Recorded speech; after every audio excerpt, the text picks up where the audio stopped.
Andrej Šporn was at his absolute best while competing at FISU Winter Universiades. 3 Universiades, 3 medals. It has been 20 years since the Slovenian Alpine skier, then 19, struck gold in slalom at the Zakopane 2001 Winter Universiade. 2 years later, at Tarvisio 2003, Šporn transitioned to the much faster and more dangerous downhill event, speeding to a silver medal behind a Slovenian teammate.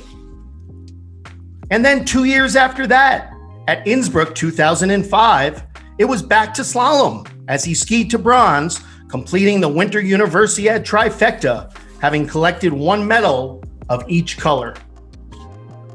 A 2-time Olympian, Šporn's crowning World Cup achievement came in 2010 at the famed Honeycomb Downhill in Kitzbühel, Austria.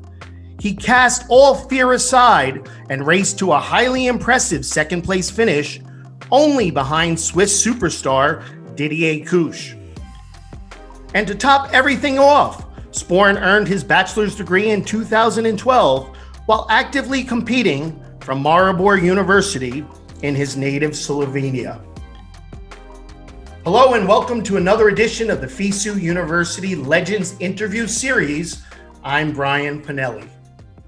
And joining us now from his home in Ljubljana, Slovenia, is the 3-time Winter Universiade medalist, Andrej Šporn. Hello, Andrej. How are you doing today? Hello to everybody. I'm glad to see you again. Good to see you, Andrej. It's been a few years since we saw each other on the World Cup circuit. You retired in 2017, and I can see from the beautiful artwork behind you that you're pretty busy with some kids. What's life like these days for you in Slovenia? What's your daily routine? Actually, I'm a professional father now, especially in this Corona time when kids are a lot of time at home. They cannot play normally outside. They cannot be normally in the school. So I'm trying to give them as much of my time and I'm trying to teach them as much as possible because I think that's the most what they can get now. What's the situation with Corona involving skiing and the various resorts in Slovenia? Have you been able to ski or not possible right now? Actually, it's funny that this year is the most snow in last 20 years. And it was in December, which didn't happen for a lot of time. Our ski lifts were sometimes closed, sometimes open. You never know for 2 days ahead if you would be able to ski or not. But I'm glad that my mother and father are still living in Kranjska Gora. So we were there and I was skiing with the kids as much as it was open. For now, I think we have like 20 to 25 days on snow this year. Nice. Not bad at all, considering our difficult situation. Andrej, let's go back 20 years. Happy 20th anniversary of your Zakopane 2001 gold medal. Of course, such a fantastic Winter Universiade career that you had, which with the 3 medals that we mentioned in the opening. But just wondering about Zakopane, the golden slalom. Does it seem like it's been 20 years ago? And as a young guy, still a teenager, how important was this victory to your future ski racing career at the time? Actually, this win was one of the crucial point in my career because that was my best slalom points, far best to this time. And in that season, in preparation time, I had some difficulties with our federation. So I started the season only on 13th of January. But I was training 2 months really hard, 6 days a week, every day, just slalom. I was there concentrated on slalom, coming back and started with really great results. Before Zakopane, I was on World Junior Championship, but there I, because of not starting before that year, I had bad start number and I finished only 10th. I was quite disappointed. But then with this Zakopane winning in slalom, I really built up myself, and from there my career was going up.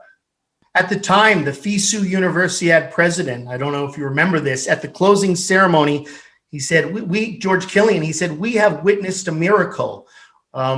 Zakopane, the Polish ski resort, obviously known for the wonderful ski jumps there. But what was this overall experience like for you, Andrej? You're a 19-year-old guy, and here's a pretty large international sporting event, not just skiing, obviously all the winter sports events. What was that experience like for a young guy like you at the time? I really liked the time spending in Zakopane. I was there already a few years before, I think in 97, or 98, when was planned World Junior Championship, but was cancelled because of lack of snow.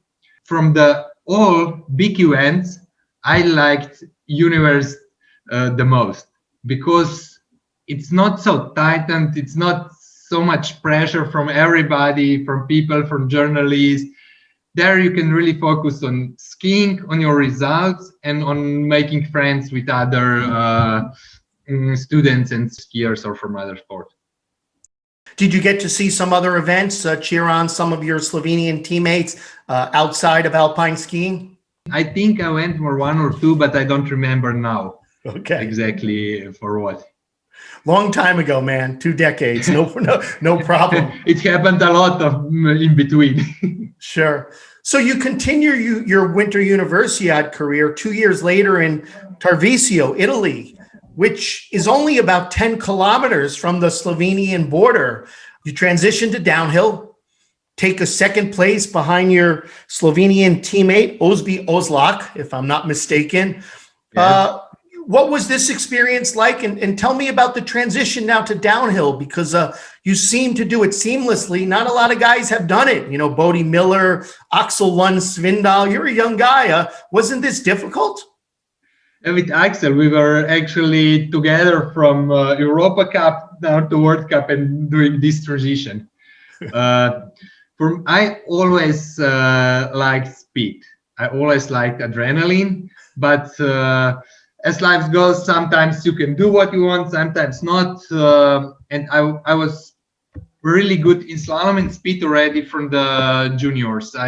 Last year, when I was last year junior, on the National Junior Championship, I won slalom, Super G, downhill combined, and second in GS. Wow. So, but then in Slovenia was mentality in skiing that we can be really competitive in the World Cup in slalom, but not in downhill.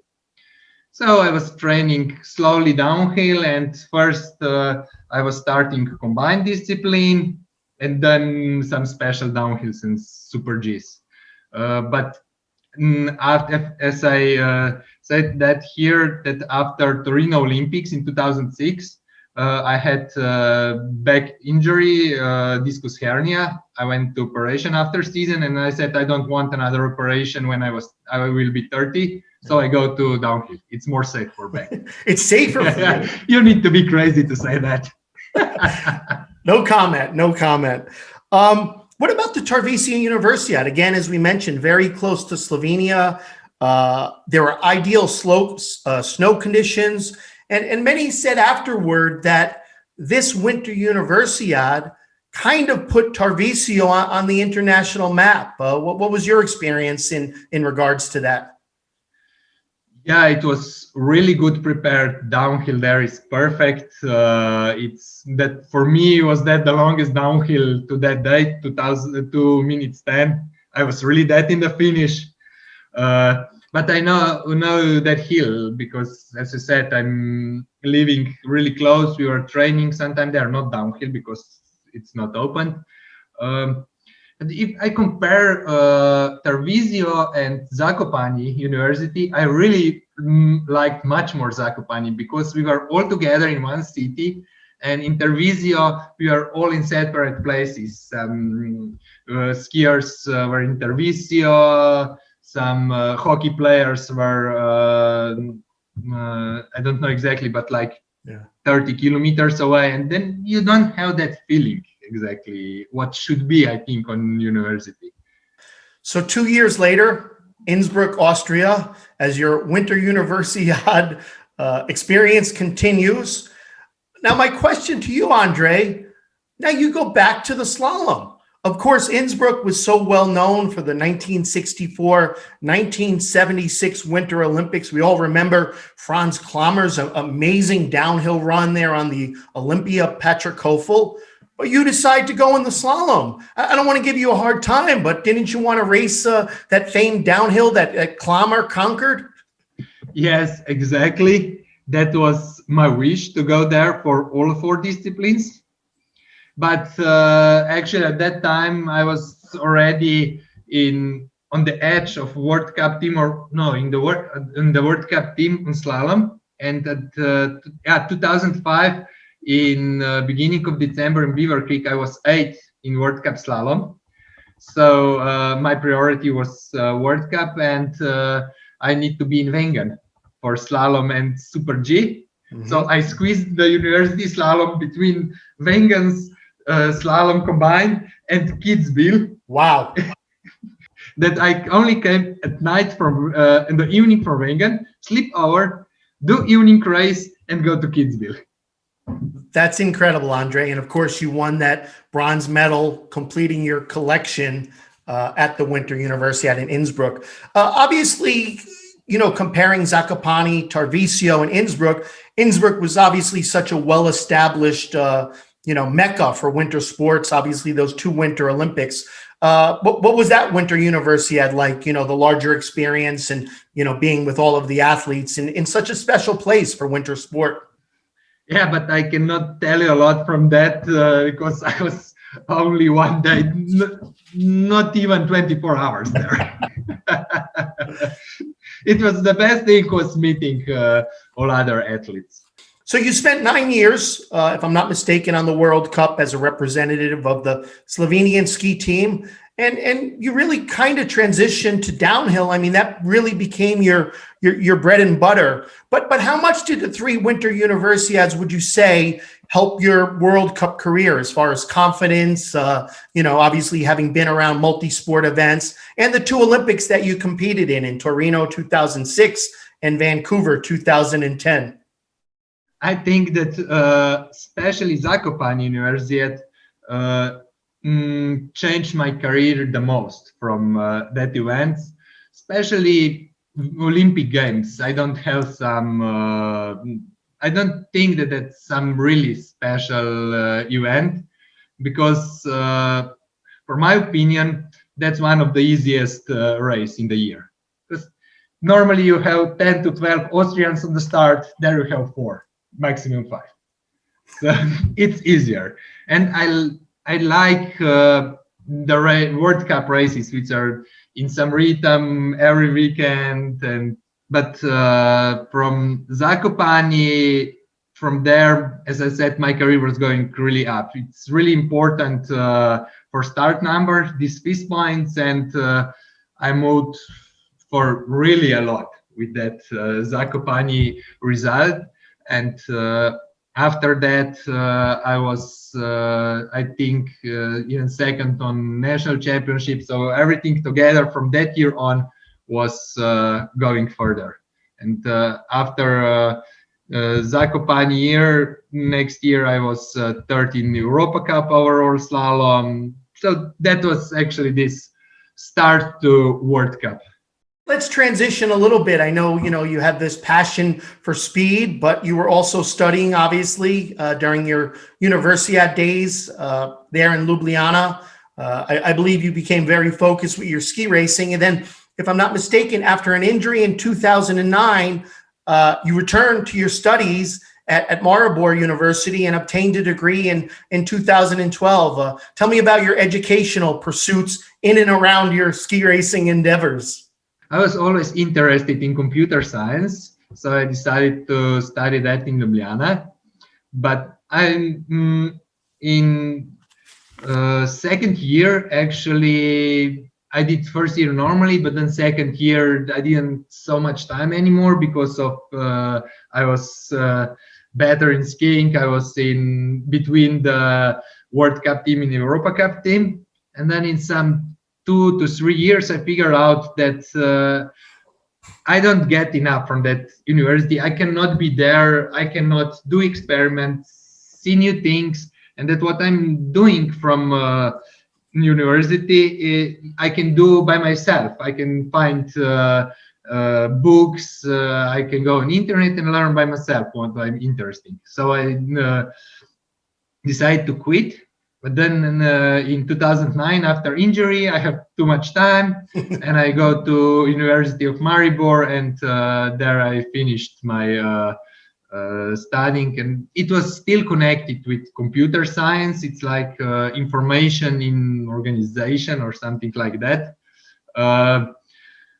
But at the end, I don't know if I will ever work in this sector. But yeah, it's good to finish something, to have some degree, and then you can go on in your life. Couldn't you in some way apply this degree and the knowledge and the information to going faster in Kitzbühel and Wengen? Actually, no. Actually, I used my skiing experience when I was doing my diploma or one final exam for university. Well, congratulations, obviously, on completing your degree, you know, during challenging and obviously busy times on the World Cup circuit. And speaking of the World Cup circuit, I'm so excited to talk to you about Kitzbühel, Austria. I was fortunate to be there in 2010. It was a beautiful day, sunny skies on the strife. You were bib number 7, and you laid down a fantastic run. And I remember seeing you in the finish and watched it again on video the other day. You were just ecstatic in the finish area. Tell me about that run on the most dangerous and most revered downhill course in the world. For the beginning, I liked downhill from the first time I was there. Actually, when I was first time in Kitzbühel, I was 32nd, so not far from the points on first start. The race, it started 2 races before in Bormio, when I think I was 14th. I'm not sure about that. And then Wengen in Kitzbühel was really perfect day. I felt good. I like when it's sunny because I was always skiing on full power, not so much on feeling any problem when it's not good visibility. So Kitzbühel was first time that I was in top 30, excited on the start with number 7, going on the nice course. And then I was just enjoying from the start, from the first turn. I was just enjoying, no fear, just trying to find speed. And when I came to finish and I saw green, I was so happy. I didn't know that it will be so good, but I knew that it was one little mistake, but not big, and it's something close to what I'm able to do in that time.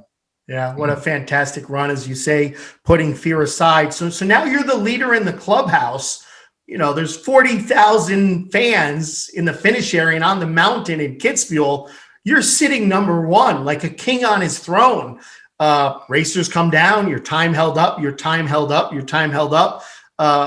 You know, were you nervous at this point? Not that there's anything else you can do. And then, of course, the legend Didier Couche comes down number 20, and you can take it from here. Tell me about your nervousness and watching Couche come down the mountain, the legend. I was not so much nervous because I was so happy for the result. For me, at that time, top 10 Kitzbühel was really result what I was expecting and what I would be really happy. And then racers were just being behind me, and for every racer, actually, I saw when he was skiing, he did some mistake or something, when if it will be on the edge to be in front of me or not. And then Kish beat me, but he was really skiing strong. Yeah, he's a legend. If you're going to lose to one guy, he's probably the guy to lose to. Legend in Kitzbühel, right? 5 victories there. Andrej, you know, these days, obviously, I know you're busy with your children, as you said. Do you have any involvement with the Slovenian ski team anymore? And, you know, you and Andrej Šporn had some nice success. Obviously, on the ladies' side, Tina Maza was dominant for a few years. Ilka Stuhet's a couple world titles, and Martin Chater had a gold medal, or had a victory, I should say, in Val d'Isère earlier this season. What does it take for a proud nation like Slovenia to keep up with the Alpine powerhouses like Austria, Switzerland, and Italy? The difference between us and big nations is only in money. So we need to have bigger heart and work harder, from the racers to trainers, co-trainers. Everybody need to put so much more. You cannot be there on Ski Federation for money, but you need to be there with heart and for good results, and then you can beat even better teams. I was last year I was in Wengen in Kitzbühel with our World Cup downhill team. This year I was Europa Cup in Altenmarkt, Austria. So I'm not there with the team whole year. I don't want to be the whole year with the team because I want to have time for my kids. But if they need me, if I have time, I'm glad to help them. Sounds good. Appreciate it, Andrej. No pressure on you or the kids, but looking again at the beautiful artwork behind you, and you were a guy that succeeded in both slalom and downhill. More likely that your kids will be downhillers or specialize in slalom. I would like that they would not be professional skier, because I know how hard it is and how much injuries at the end I had. But I'm trying to give them as good sport education as possible, because I think that's really important. So with my older kids, 8 years old, we are doing training from half an hour to 45 minutes every day. So I'm learning the exercises, how you're running, how you're cycling, everything, to do the exercises in the right way, and to be. My opinion is that kids shouldn't be specialized between 12, 13 years old. Because if you are doing all sports and you learn everything, then when you want to be professional in one sport or other, in 1 year, you can be really good basis. Well said, Andrej. Thank you so much for taking the time with us today at FISU to reminisce about three amazing Winter Universiades that you had. So best of luck moving forward. And I just assume that this was a special, not that now isn't, but this was a very special time in your life. Thank you very much for inviting me, and that I can share my experience and my memories from that great time. Thank you very much, Andrej. Let's catch up again soon. Okay, bye.